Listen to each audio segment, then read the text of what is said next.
So how's it going today, guys? Back here with another video. Today I'm just going to be kind of going over if I think the new triple threat online and offline reward cards are worth it.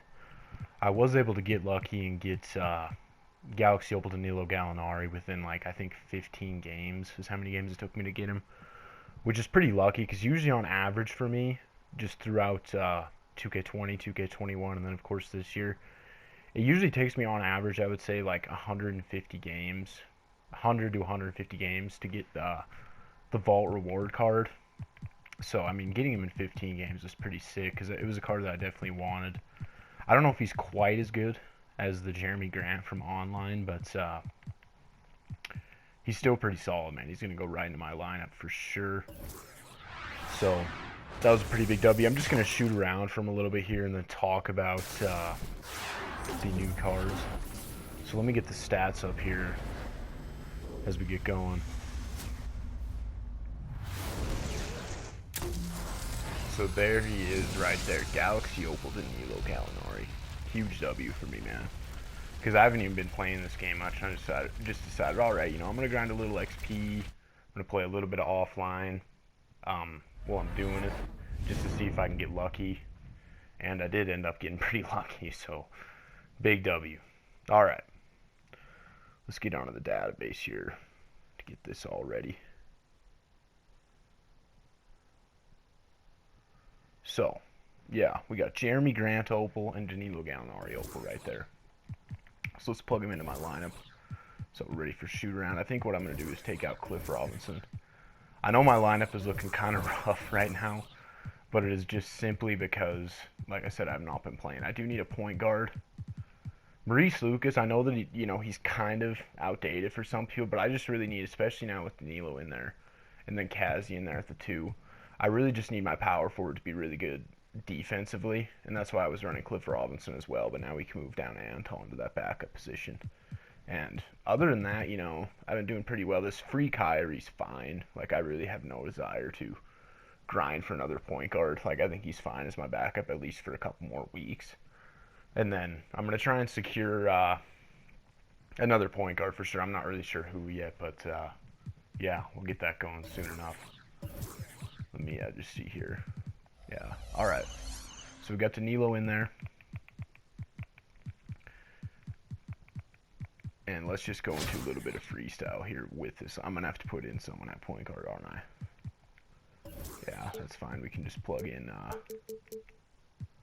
this Derek Harper reward card just for the time being. So yeah, let's just start going over Danilo first. So we're looking at a hot zones from everywhere, 19 Hall of Fame badges. I'll go over those in a minute. He's got a 95 shot 3, 97 mid, 50 shot IQ, which everyone always says low shot IQ is a good sign, and I tend to agree with that because that means that he should really be a dark matter. If his shot IQ is 50, they just put it at 50 instead of like 90 or something, just to bump him down a little bit. So yeah, we got Danilo in there now, and we will see what he is looking at. So yeah, we got a just really good stats all around, it's looking like. Anyway, defensively not the best, but his attributes offensively looking really solid. Tendencies 20 take charge, that's good. 80 on ball steal, so good tendencies there. Danilo Gallinari base, which is always good. It was really good last year on cards like Danilo himself, and then Detlef Shrimp, I believe, had it. And then his release timing is on quick. That's good to see. And then let's just look at the badges here, man. If it'll let me. 1 minute. Yeah, so finishing badges, you got Hoff Dream Shake, Hoff Grace Under Pressure, Hoff Post Spin. Not really going to matter too much for a card like this. He's going to be more of a just shooting type cone. His shooting badge is looking really good, though. Hall of Fame Blinders, Hoff Catch and Shoot, Hoff Corner, Hoff Deadeye, Hoff Cream Machine, Hoff Limitless Spot Up, Hoff Rhythm Shooter, Hoff Sniper, Gold Chef, Gold Circus 3s. I do have a Hoff Chef badge still from that Steph Curry challenge. I don't know if I'll put it on him or not. I guess we'll see. Just because he's not an auctionable card. And then we do have, for defensive badges. Hoff Interceptor, that's pretty big.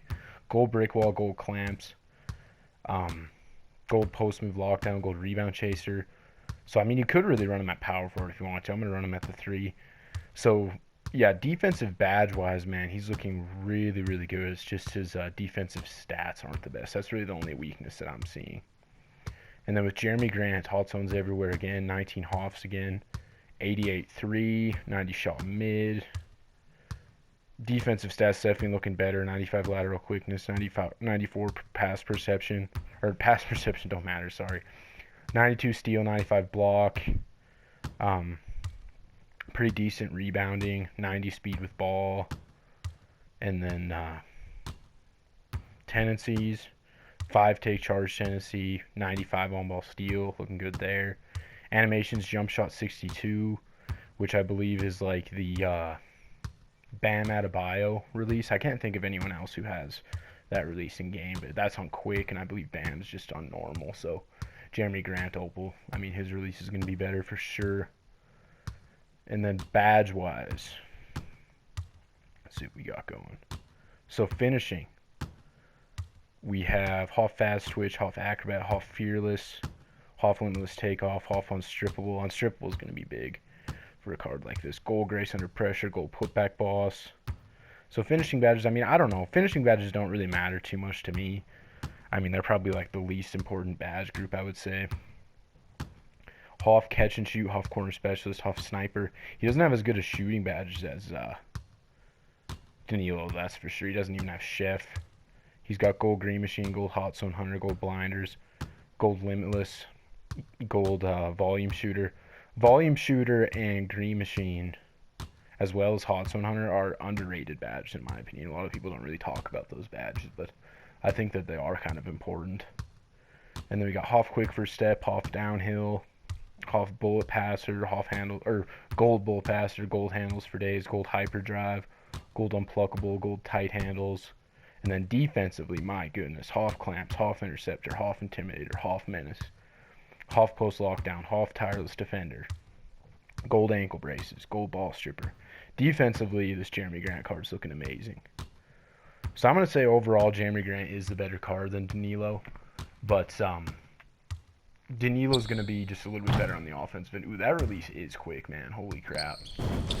That is a really good release.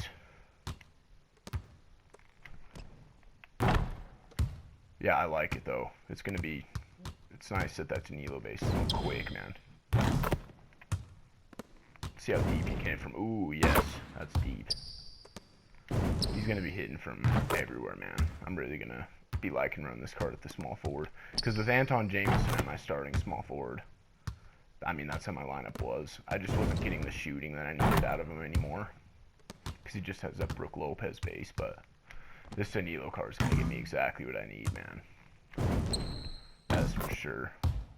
So yeah, anyway, Jerami Grant, going to be the better overall card because he gives you good offensive game as well. Danilo's not the best in the defensive end, but he does have the badges that are necessary to hold it down. A lot of people are comparing Jerami Grant to LeBron. I think that might be, to Dark Matter LeBron, I think that might be stretching it just a little bit. But, I mean, he's going to be a really good card. I'm going to try and get him too, man. I mean, now that I already got Danilo, I might as well go for Jerami Grant. And then I find it to be a lot easier to get the triple threat online cards when both of them are available on the board. So when Jerami Grant and Sharif Abdur-Rahim are both on boards, which will be in a couple weeks' time, I would say, depending on how much time is left in the season. I'm not 100% on that, but yeah, they usually make that happen when there's like 10 days left in the season, and I find the cards to be a lot easier to get when that does happen, so that'll be huge. And then there'll be no reason at all for me to play triple threat offline, because Danilo's definitely way better than that Rafer Alston card. You know, I'm kind of behind on the grind. Like, there's no way I'm going to be able to get Morris Peterson. I'm only at, like, 780 wins or something like that, so there's really no way at that point. But, yeah, I'm really liking this release, man. I mean,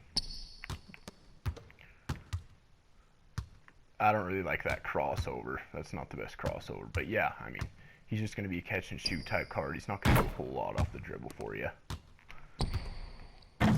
I don't think. I mean, he can at least move a little bit. His speed with ball is not too bad.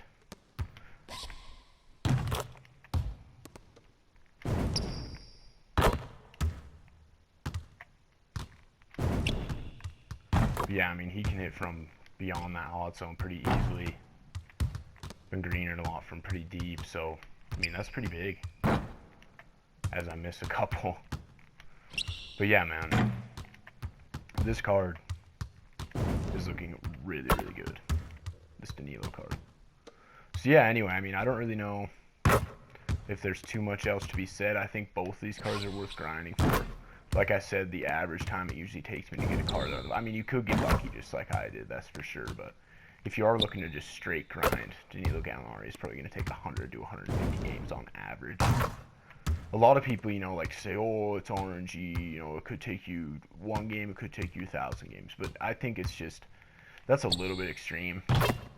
I think with the clutch time wheel, that's a little bit more realistic because there's a lot of people that haven't got 1 reward from clutch time off the wheel, including myself. And then some people that have gotten like Reggie and Camp and just all 3 rewards. Who's the other one? Michael Red, who've gotten like all 3 rewards, and then some people that have none that have played hundreds of games. But I think with offline it's a little more realistic. If you really set your mind to it and just keep playing, you're usually able to get the reward. Like that happened to me with Danny Ferry, it happened to me with Dishinger. I wasn't able to get him right away. It took me, you know, a couple hundred games, but I just really had my mind set to it, and I ended up getting them. So I think that's kind of how it works with those game modes.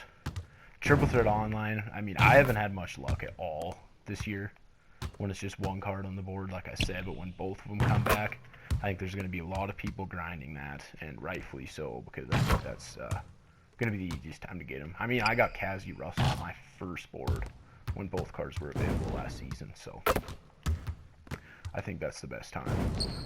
And, you know, I am pretty lucky overall with the vault and with Triple Threat Online. I mean, I have been over the years, I do realize that, but based on averages, you know, that's kind of what I'm thinking, is what I just said, so yeah. Danilo, definitely glad that he's in my lineup. I'm going to go for Jerami Grant now, and I mean, yeah, I would recommend you guys go for both. I think they're really good cards. So anyway, hope you guys enjoyed this type of video. Appreciate you guys tuning in and sticking around, and if you're new to the channel, please like the video, subscribe to the channel, and I will see you guys in the next video.